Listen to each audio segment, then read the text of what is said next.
Hello wonderful world, and so today I'm offering you another review of Honda XR150 because this is coming to America and Canada, and my biking brothers there are very interested to know whether this is an option worth considering. So let's begin.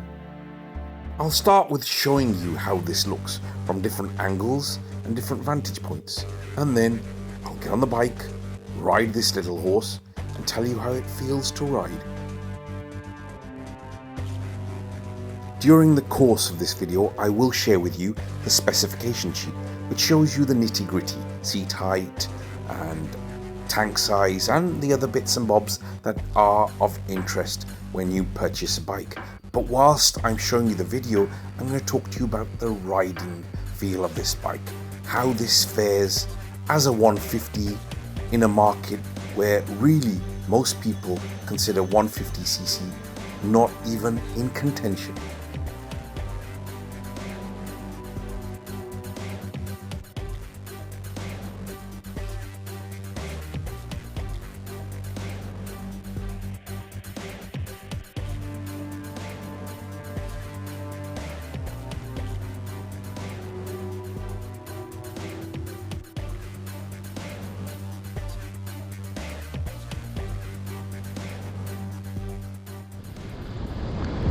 First and foremost, let's get one thing out of the way.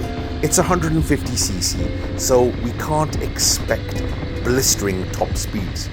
It can get to 100 kilometers an hour, but it sits comfortably between 60 and 80. In terms of torque and acceleration, it is fantastic because it's lightweight, even though it is a small engine, shows this to accelerate a lot faster than anyone will expect a 150. Truly, it is a miracle bike when it comes to acceleration, which I'll show you during this video. The ease in which it pushes past other vehicles is actually one of its strong points. Though, as I said, it's only 150cc, it does pack a punch, not in terms of top speed, but definitely in terms of acceleration.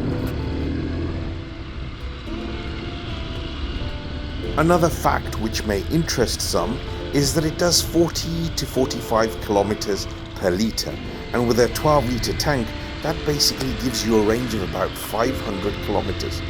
Not bad for a little 150, I think. For me, it's perfect because I do take this on long distance travel, and it suits me down to the ground.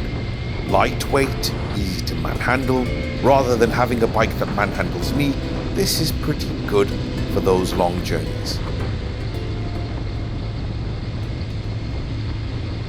It's a basic carburetor engine, so really the only thing that you ever need to worry about is cleaning the plugs and maybe the little throttle body.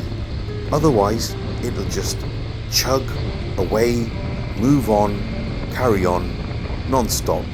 And the only thing that does tire on this bike is often the rider rather than the bike itself.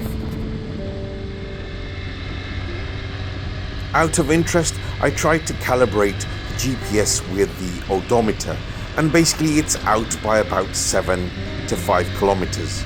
So it's not too bad. Really, what it shows on the needle, it's a little shy of that, when you have to take that into consideration when measuring your speed. A question that's often asked of me is how good is this bike, or any bike, in terms of height of seat and therefore height of rider. Well, I'm 6 foot, 183 centimeters, and I find this very, very comfortable. So I think the taller rider will not have an issue with this. And in terms of weight, I'm 100 kilograms, and I have no problem with this bike carrying me around at some reasonably good speeds for a 150. So I think a heavy rider or a tall rider would not have problems on this bike. So the next important thing to share is the brakes. Front disc, rear drum, and now I'll show you how well they operate. And there you have it. I was coming at some speed, the bike stops pretty well. The front disc is far better than the rear drum, but they both serve the purpose that they were designed for very well.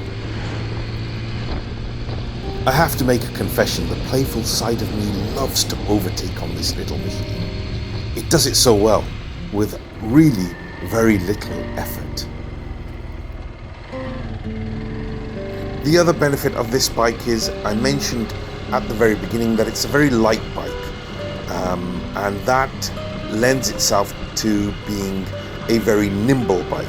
I found going through extreme traffic very easy, going through situations where there's pedestrians very, very easy, and generally it's a very comfortable and easy bike to operate. Now that I've shown you its prowess, its ability in an urban environment, I feel there is a need for me to show you this in a rural environment. So let's try that, shall we? I took this bike off-road. Now, it's clear and obvious, but I'm going to say it, it's not a CRF or a KLX, but oh my gosh, it really does do well off-road.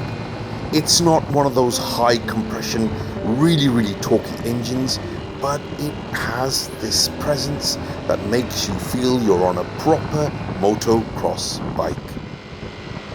Well, look at it. It's speeding away, and the gradient of this road must be close to 15 to 20 degrees. It just feels really comfortable. So, to those out there in the States and Canada, guys, go for this bike. If this is what you want, you will not be disappointed one little bit. So as promised, I think it's time now to give you the specification sheets. I hope you enjoyed the video. Please do consider subscribing, liking, and leave me a comment. I promise to respond.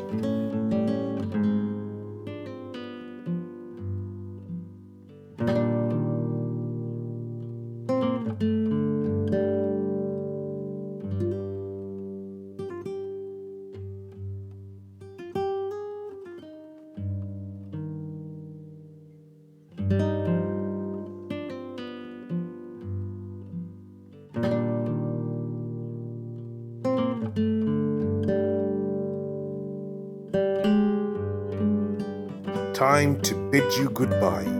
Farewell everyone, and those on two wheels, please do ride safely. Good luck, take care, God bless.